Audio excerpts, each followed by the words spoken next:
Hi everyone, welcome to Navneet IAS academy. So हम यहाँ पे जो है क्लास 8 की एनसीईआरटी जो है हिस्ट्री की उसे कवर कर रहे हैं। एंड इस बुक का नेम है आवर पास्ट पार्ट 3, जिसमें हम जो है अपने मॉडर्न हिस्ट्री के बारे में कवर कर रहे हैं। ओके एंड इसके 2 चैप्टर्स हम जो है ऑलरेडी कंप्लीट कर चुके हैं अपनी कुछ प्रीवियस वीडियोस में। जैसे कि आपको पता है कि 3rd चैप्टर हमने यहाँ पे स्टार्ट किया था एंड थोड़ा सा वास्ट है एंड दैट इज़ वाई जो है मैंने इसे कुछ पार्ट्स में, डिफरेंट पार्ट्स में जो है डिवाइड किया है। एंड आज भी जो है हम 3rd चैप्टर को ही कंटिन्यू करेंगे एंड देखेंगे कि किस तरह से जो ब्रिटिशर्स हैं वो कंट्री साइड में रूल करते हैं, कौन कौन सी वो पॉलिसीज यहाँ पे लेके आ रहे थे। पहले तो हमने ये भी देखा था कि वो एक तरह से एग्रीकल्चर को किस तरह से जो है थोड़ा सा सेट करने की कोशिश कर रहे थे, वहाँ की प्रॉब्लम्स को सॉल्व करने की कोशिश कर रहे थे, डिफरेंट स्कीम्स वो यहाँ पे लेके आते हैं, उनके बारे में बात की थी। आज हम यहाँ पे बात करेंगे about the indigo cultivation, right. तो इसकी भी क्या कोई हिस्ट्री है? जो ब्लू कलर होता है, जो डाई होती है, क्या उसकी भी कोई हिस्ट्री है? यस, ऑफ कोर्स इसकी भी हिस्ट्री है एंड उसी के बारे में हम यहाँ पे बात करेंगे अपने इस पर्टिकुलर वीडियो में। एंड ये जो है मेरे टेलीग्राम चैनल का लिंक है, इस पे आपको जो daily news articles to read है the Hindu and Indian Express के, उसकी इंफॉर्मेशन मिलेगी। एंड इसका जो लिंक है वो नीचे मैं डिस्क्रिप्शन में दे चुकी हूँ, डायरेक्टली वहाँ पे जाके आप इसे फॉलो कर सकते हो। So let's continue with the chapter number 3 and हम देखेंगे does colour have a history? क्या कलर की भी कोई हिस्ट्री होती है? यस, ऑफ कोर्स होती है। तो ये जो इमेज आप यहाँ पे देख पा रहे हो, ये कलमकारी प्रिंट जो होता है ना, ये उसकी इमेज है कलमकारी प्रिंट की। तो इसे जो है ना आंध्र प्रदेश के जो व्यूवर्स हैं उनके द्वारा बनाया गया है एंड ये जो मैंने एनसीईआरटी से ही ये पिक्चर जो है वो ली है। And on the right is a floral cotton print. तो ये जो राइट की तरफ है ना, ये फ्लोरल कॉटन प्रिंट जो है वो डिजाइन किया गया है। किसके द्वारा डिजाइन किया गया है? विलियम मॉरिस के द्वारा जो है इसे डिजाइन किया गया है, जो कि एक फेमस पोएट है एंड आर्टिस्ट थे 19th सेंचुरी ब्रिटेन के। एंड ये 2 पिक्चर्स जब आप देखोगे ना, आपको जो है इसमें कुछ चीज जो है वो कॉमन लगेगी। दोनों ही प्रिंट्स में कॉमन क्या है?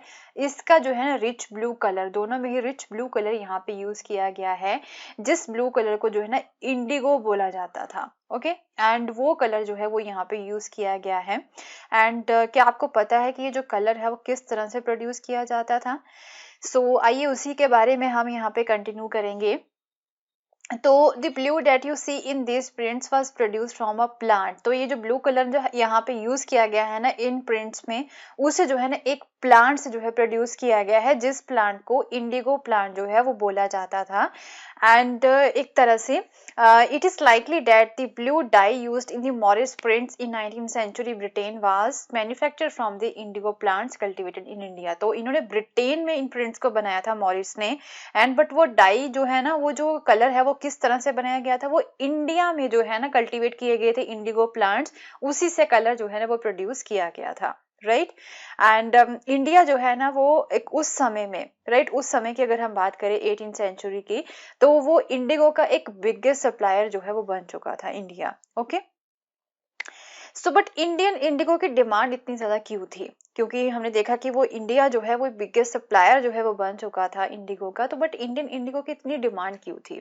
तो उसी के बारे में देखते हैं कि जो इंडिगो प्लांट है ना वो मेनली ट्रॉपिकल एरियाज जो होते हैं, जैसे कि हमारे भारत का जैसे कि एरिया है, राइट, वहाँ पे जो है इसे ग्रो किया जाता है। एंड जो बाय द 13th सेंचुरी जो इंडियन इंडिगो है ना, उससे क्लॉथ मैन्युफैक्चरर्स ने यहाँ पे यूज करना स्टार्ट कर दिया था, इटली में, फ्रांस में, ब्रिटेन में क्लॉथ को डाई करने के लिए।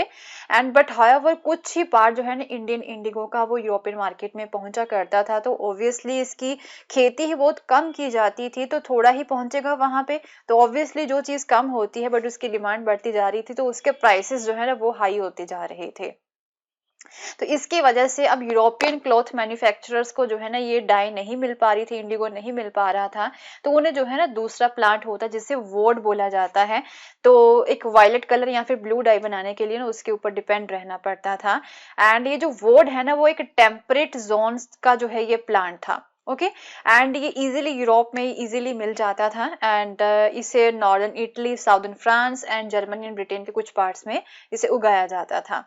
बट ये जो प्लांटर्स थे ना, मीन जो वोड प्लांट को उगाते थे, उन्हें जो है ना इंडिगो से कंपटीशन मिल रहा था। So worried by the competition from the Indigo, क्योंकि ये जो वोट प्लांट है ना उसकी क्वालिटी इतनी अच्छी नहीं थी, उसके डाई की जो क्वालिटी है ना वो इतनी अच्छी नहीं थी जितनी अच्छी यहाँ पे इंडिगो की थी। तो ऑब्वियसली इंडिगो की डिमांड यहाँ पे ज्यादा थी, तो जो प्लांटर्स यहाँ पे वोट प्लांट को उगा रहे थे उन्हें डर था कि यहाँ पे हमारी तो मार्केट में डिमांड ही नहीं है, तो हमें तो नुकसान होगा। तो जिसकी वजह से जो है ना वोट प्रोड्यूसर जो थे यूरोप में वो गवर्नमेंट को प्रेशराइज करते हैं कि इंडिगो का जो बैन है ना यूरोप में उसे बंद कर दिया जाए। बट जो क्लॉथ डायर थे वो इंडिगो को जो है प्रेफर करते थे। एंड इंडिगो जो है ना वो एक काफी रिच ब्लू कलर था, but on the other hand जो वॉट का जो कलर था ना वो काफी एक तरह से पीला सा से होता ना, डल कलर था उसका। And by the 17th century जो यूरोपियन क्लॉथ मैन्युफैक्चरर्स थे ना उन्होंने फिर से गवर्नमेंट को बोला कि जो बैन आपने इंडिगो के इंपोर्ट के ऊपर लगाया है ना उसे थोड़ा सा रिलैक्स कर दीजिए, क्योंकि हमें जो है फाइन टाइप की डाई जो है ना वो यहाँ पे चाहिए। फिर धीरे धीरे जो फ्रेंच है उन्होंने इंडिगो को दूसरे एरियाज में, जैसे कि सेंट डोमिनिक एरिया है कैरिबियन आइलैंड में, वहां पे इसकी खेती करनी स्टार्ट कर दी थी। पोर्टुगीज जो है वो ब्राजील में इसकी खेती स्टार्ट कर देते हैं। तो इंग्लिश जो है वो जमाइका में, स्पेनिश जो है वेनेजुएला में जो है इसकी खेती यहाँ पे स्टार्ट कर देते हैं, क्योंकि इंडिया में इसकी जो खेती है ना वो ज्यादा नहीं की जाती थी, बहुत ही कम थी, बट डिमांड बहुत ज्यादा बढ़ती जा रही थी। तो ये जो यूरोपियन कंट्रीज थी ना उन्होंने दूसरे एरियाज में जो है इंडिगो की खेती करनी स्टार्ट कर दी थी। फिर धीरे धीरे जो है नॉर्थ अमेरिका में स्टार्ट कर दी जाती है। But by the end of 18th century जो इंडियन इंडिगो की जो डिमांड थी ना वो और ज्यादा बढ़ जाती है। क्यों बढ़ जाती है? क्योंकि ब्रिटेन में जो है ना अब इंडस्ट्रीज बहुत ज्यादा बढ़ जाती हैं। 18th सेंचुरी में ब्रिटेन जो है ना वो इंडस्ट्रियलाइज हो जाता है। ओके तो ऑब्वियसली वहां पे टेक्सटाइल मार्केट बहुत ज्यादा बढ़ जाती है। जब टेक्सटाइल मार्केट बढ़ेगी तो डिमांड भी बढ़ेगी। तो Britain began to industrialise and इसका जो कॉटन प्रोडक्शन है ना वो ड्रामेटिकली एक्सपेंड होता है। तो नई डिमांड जो है ना वो क्लॉथ की डाइज के लिए वो बढ़ जाती है। तो वेस्ट इंडीज एंड अमेरिका से जो इसकी पहले सप्लाई होती थी ना इंडिगो की, तो वो थोड़ा सा ना कोलैप्स हो जाती है कई कारणों की वजह से। एंड एक तरह से 1780 से 83 से लेके 1789 के बीच में इंडिगो का जो प्रोडक्शन था ना वो भी काफी कम हो जाता है। बट अब क्लॉथ डायर्स जो थे ना उन्हें तो यहाँ पे चाहिए था इंडिगो, तो वो जो है एक तरह से कुछ नए सोर्सेज जो होते हैं ना इंडिगो की सप्लाई के लिए वो यहाँ पे देख रहे थे। तो अब इंडिया ही जो है ना उनके लिए एक आखिरी जैसे ना उम्मीद बोलते हैं वो था। एंड फिर ब्रिटेन जो है ना वो फिर इंडिया की तरफ आ जाते हैं। सो इंडिगो की डिमांड बढ़ रही थी यूरोप में। Company in India look for the ways to expand the area under the indigo cultivation. तो फिर कंपनी जो है ना वो कोशिश करती है कि अब जो है ना इंडिगो के कल्टीवेशन के अंडर जो एरिया है ना उसे एक्सपेंड किया जाए। एंड फिर धीरे धीरे 18th सेंचुरी में बंगाल में जो इंडिगो कल्टीवेशन होता है उसे एक्सपेंड किया जाता है। एंड फिर बंगाल जो है ना बेंगोल का जो इंडिगो है वो ना वर्ल्ड मार्केट को डोमिनेट करना स्टार्ट कर देता है। एंड 1788 में ओनली जितना भी व्यापार होता था ना उसका 30% जो है इंडिगो का ही व्यापार यहाँ पे होता था। तो 1810 में जो प्रोपोर्शन है ना इंडिगो की वो 95% बढ़ जाती है। मीन 95% जो यहाँ पे एक्सपोर्ट किया जाता था ना हमारे भारत से ब्रिटेन की तरफ चीजें, वो कौन सी थी? वो इंडिगो ही थी। ओके एंड अब इंडिगो ट्रेड जो है बढ़ता जा रहा था। कमर्शियल एजेंट्स एंड ऑफिशियल्स जो थे ना कंपनी के, उन्हें अब ये लगता था कि इंडिया में जो इंडिगो की प्लांटेशन की डिमांड है ना वो बढ़ती जा रही है। तो अब लालच आ जाता है उनके मन में, कंपनी के जो ऑफिशियल्स हैं या फिर कमर्शियल एजेंट्स हो गए, क्योंकि व्यापार बढ़ता जा रहा था इंडिगो का। तो वो जो है अब ये सोचते हैं कि हमें ना तो एक तरह से इंडिगो की प्रोडक्शन में इन्वेस्ट करना चाहिए। फिर कई कंपनी ऑफिशियल्स जो है ना वो अपनी जॉब्स को ही छोड़ देते हैं, वो इंडिगो के बिजनेस में ही आ जाते हैं। एंड जैसे कि हाई प्रॉफिट था यहाँ पे, तो कई सारे स्कॉट्समैन हो गए, इंग्लिश मैन हो गए, वो इंडिया में आना स्टार्ट कर देते हैं। तो इंडिया में आके ना वो प्लांटर्स बन जाते हैं, मीन इसकी खेती करवानी वो स्टार्ट कर देते हैं। तो जिसके पास ज्यादा पैसा नहीं था इंडिगो को प्रोड्यूस करने के लिए, वो लोग जो है ना यहाँ पे एक तरह से लोन्स भी लेना स्टार्ट कर देते हैं from the company. And even bank से भी जो है ना वो लोन लेना स्टार्ट कर देते हैं इसकी खेती करने के लिए। तो अब हम यहाँ पे देखेंगे कि इंडिगो जो है ना वो किस तरह से कल्टीवेट किया जाता था, कौन कौन से तरीके से। तो उस समय में 18th सेंचुरी में दो सिस्टम्स जो है ना वो यहाँ पे यूज किए गए थे इंडिगो कल्टीवेशन के लिए। एक था यहाँ पे निज एंड दूसरा था रॉयटी। एंड ये जो है काफी ज्यादा इंपॉर्टेंट है आपके लिए। ओके निज एंड रॉयटी सिस्टम जो है ना वो यहाँ पे यूज किया गया था। तो अगर निज कल्टीवेशन की बात करें तो इसमें क्या होता है, निज निज का मतलब क्या होता है? अपना। तो इसके नाम से हमें पता चलता है कि जो प्लांटर है ना वो कहाँ पे प्रोड्यूस करता है इंडिगो को, जिसे वो डायरेक्टली ओन करता है। मीन जो है उसके पास पहले से ही जमीन होती है, जो जितनी जमीन उसके पास पहले से होती है अपनी या फिर उसने रेंट के ऊपर ली होती है ना, उसके ऊपर जो है ना वो यहाँ पे खेती किया करता था। या तो फिर जो है ना एक तरह से ही आइदर ब्राउड दी लैंड, तो वो खरीदता था पहले लैंड को, अपनी उसकी अपनी होती थी, एंड या फिर जो है जमींदार से वो रेंट के ऊपर ले लेता था एंड खुद वो यहाँ पे खेती करवाया करता था। ओके, डायरेक्टली जो है ना वो डायरेक्टली यहाँ पे खेती करवाया करता था, अपने अंडर कुछ एम्प्लॉयर्स वो हायर कर लेता था, जो लेबरर्स होते हैं ना उन्हें वो हायर कर लेता था, फिर उस लैंड के ऊपर जो है ना वो खेती करवाया करता था। मीन या तो फिर वो बाउट करता था लैंड को, मीन उसकी वो अपनी हो गई, या फिर जो है लैंड को जो है वो रेंट के ऊपर ले लेता था फ्रॉम दी जमींदार, एंड उस लैंड के ऊपर जो है ना वो लेबर को हायर करके वो खेती करवाया करता था। तो सारा जो है खुद ही जिम्मेदारी वो लेता था। ये है निज सिस्टम। बट इस निज कल्टीवेशन में ना बहुत ज्यादा प्रॉब्लम थी, क्योंकि एक तरह से जो निज था ना सॉरी यहाँ पे जो इंडिगो है उसे फर्टाइल लैंड के ऊपर ही उगाया जा सकता था। बट उस समय में जो एरियाज थे ना, जो लैंड थी वो डेंसली पॉपुलेटेड थी, बहुत ज्यादा पॉपुलेशन थी। कुछ ही स्मॉल प्लॉट्स जो होते हैं जो कि इधर उधर फैले होते हैं वही अवेलेबल थे, एंड उन्हें ही एक्वायर किया जा सकता था, या तो उन्हें खरीदा जा सकता है या फिर रेंट के ऊपर लिया जा सकता था। बट प्लांटर्स को यहाँ पे ज्यादा जमीन की जरूरत थी, तो वो ये लैंड कहाँ से लेंगे, इतनी जमीन की उन्हें यहाँ पे जरूरत है तो वो कहाँ से लेंगे। तो वो क्या करते हैं कि इंडिगो की फैक्ट्री जो है ना उसके पास ही कुछ लैंड जो है वो लीज के ऊपर लेने की कोशिश करते हैं, एंड वहां से पीजेंट्स थे ना वहां पे जो रह रहे थे उस एरिया में, उन्हें जो है निकाल देते हैं वहां से, उन्हें जो है इविक्ट कर देते हैं। बट ऑब्वियसली जब किसी पर्सन को उसके एरिया से उठाएंगे या आप उखाड़ेंगे तो कन्फ्लिक्ट्स एंड टेंशंस तो यहाँ पे होगी ही होगी, कि जब इस तरीके से लैंड को एक्वायर करने की कोशिश करेंगे। एंड दूसरा जो है दूसरी प्रॉब्लम ये थी कि अब लेबर जो है ना उसे भी मोबिलाइज करना काफी मुश्किल था, क्योंकि ये जो है वो फिर फैक्ट्री के पास उन्हें जो है लेके जाना पड़ता था। तो ऐसा नहीं है कि सारी लेबर जो है फैक्ट्री के आसपास ही रहती होगी, इन्होंने लैंड तो यहाँ पे फैक्ट्री के पास एक तरह से खाली करवा ली थी पीजेंट से, उन्हें वहां से भगा दिया था, बट लेबर तो सारी वहां से नहीं मिलेगी, तो लेबर को मोबिलाइज करना भी ईजी नहीं था। ओके, क्योंकि ज्यादा लेबर की यहाँ पे जरूरत थी लार्ज प्लांटेशन के लिए। एंड एक तरह से लेबर भी जो है उस समय में यहाँ पे चाहिए होती थी जिस समय में जो लेबर है ना वो राइस की कल्टीवेशन में लगी होती थी, क्योंकि जो एक तरह से इंडिगो है ना वो उसी समय में जो है एक तरह से प्रोड्यूस किया जाता था जब यहाँ पे राइस की कल्टीवेशन होती थी। तो लेबर जो है ना वो सारी बिजी थी विद राइस कल्टीवेशन, तो उन्हें लेबर भी यहाँ पे नहीं मिलती थी। तो ये बहुत ज्यादा प्रॉब्लम्स थी निज कल्टीवेशन में। एंड फिर दूसरा यहाँ पे काफी सारे हल या फिर जो बुलक कार्ट्स होते वो भी यहाँ पे चाहिए थे। तो जैसे कि 1 बीघा जो होता है ना लैंड, 1 बीघा जो होता है लैंड का, तो उसके लिए 2 हल की यहाँ पे जरूरत थी। तो हम बोल सकते हैं कि अगर किसी प्लांटर के पास 1000 बीघा लैंड है तो उसे जो है 2000 जो हल है ना उसकी यहाँ पे जरूरत होगी। एंड फिर अब प्लॉज के ऊपर, हल के ऊपर भी जो है ना इन्वेस्ट करना पड़ता था, उसकी मेंटेनेंस भी यहाँ पे चाहिए होती, तो ये भी एक बिग प्रॉब्लम थी। एंड एक तरह से फिर जो है ये जो प्लॉज होते हैं या फिर जो बुलॉक कार्ट्स होते हैं ना वो भी इन्हें इजीली यहाँ पे नहीं मिलते थे, क्योंकि जो बुलॉक्स होते हैं ना या फिर जो प्लॉज होते हैं वो उस समय में राइस फील्ड में बिजी होते हैं। ओके, उसकी भी तो सामान इधर उधर लेके जाना पड़ता था, एंड ऑब्वियसली सेम प्रॉब्लम यहाँ पे रहती जबकि लेबर में थी।